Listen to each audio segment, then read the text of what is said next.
Oh, we're having some juicy off-air discussions here. Okay, back to business. These cannot go up on YouTube later. What are you in there talking about how much gas the Democrats have now because they got a full tank of fuel because of the Mueller report?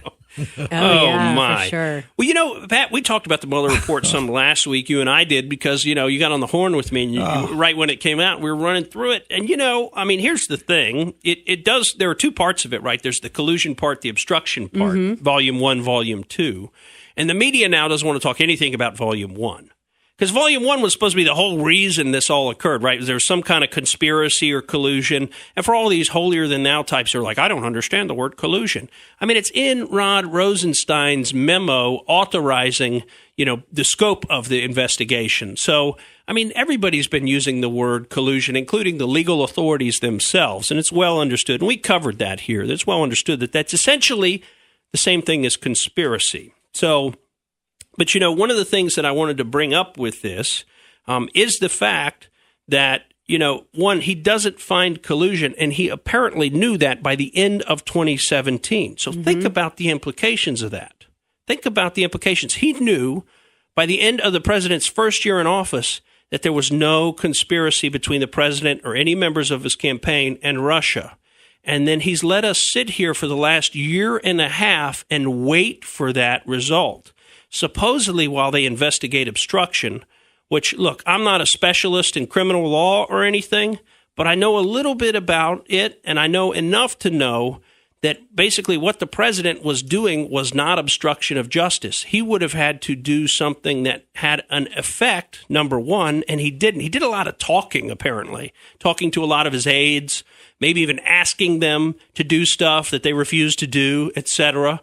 But, that stuff didn't happen. I mean, just talking about shutting something down isn't itself obstruction. And then we got to look at the extra piece, which is that it would only really be obstruction of justice if something was actually being covered up. If there really was Russian collusion or conspiracy that he didn't want to get out, and he was doing something to obstruct the truth from coming out, to obstruct justice.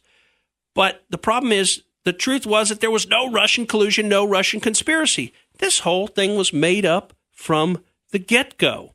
And we've just sat through 2.5 years of it, and now we got these people coming out on TV, and it's just amazing to me how they're trying to spin Volume 2.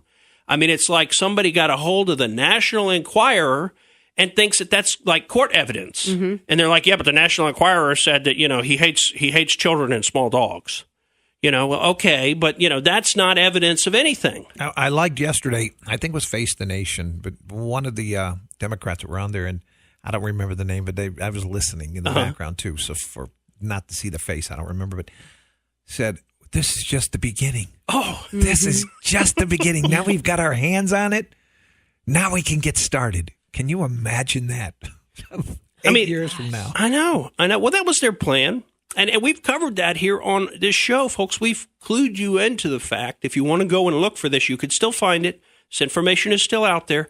They were talking about impeachment well before they ever got onto this Russian conspiracy narrative, well before they got onto that. They were talking about impeachment just generally as soon as President Trump got elected.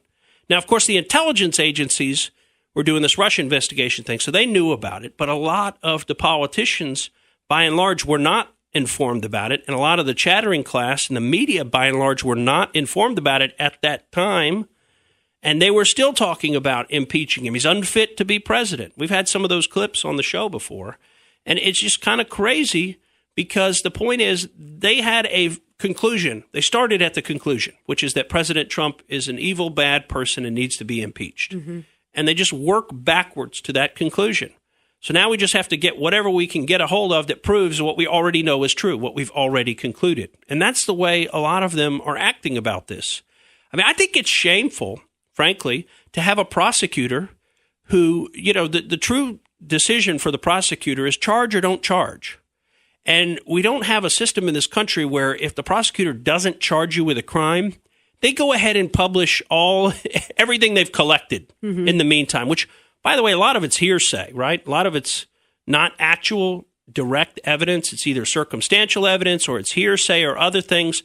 They're investigating all that. They're collecting all that. And there's nothing improper about investigating that and collecting it, because that's what you have to go through to get to real evidence frequently.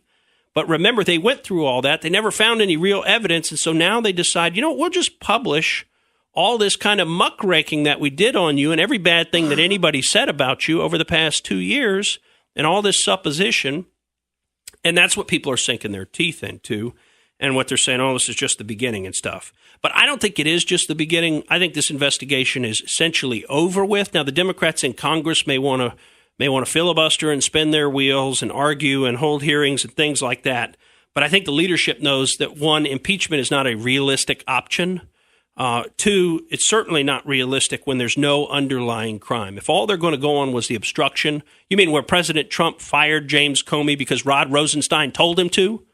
And because everybody knew James Comey should have been fired because James Comey was running the FBI like it was his own personal fiefdom. He was letting his independent contractor friends have full access, unsupervised, to the FISA database, Foreign Intelligence Services Act database, with all the secret information going through your text messages, my emails, phone calls, and everything else. And maybe it wasn't me and maybe it wasn't you, but it was whoever they wanted to go through because nobody was tracking it. So they picked their political enemies and they muckraked on them. They gathered all that secret intelligence information that nobody else gets access to, that violates the Fourth Amendment. You shouldn't be searching people without a warrant. You can't just go through people's papers. You can't just go into their home and open up their safe and look through it. But that's exactly what these independent contractors were doing on James Comey's watch. So James Comey is probably one of the worst directors of the FBI that we ever had in this country. I mean, he is an arch criminal for what he did. I'm serious, folks. If you don't think the Constitution is serious, if we cannot uphold the Bill of Rights and the right against unreasonable, unlawful search and seizure of your papers, of your effects, if we can't even count on that, then we don't have any law in this country. I don't care about all of the United States codes. I care about the big picture stuff. I care about freedom of speech. I care about freedom from government interference, freedom from government having a general warrant to go through your papers, which is what the British did. That's the reason we fought, to become free from that kind of tyranny.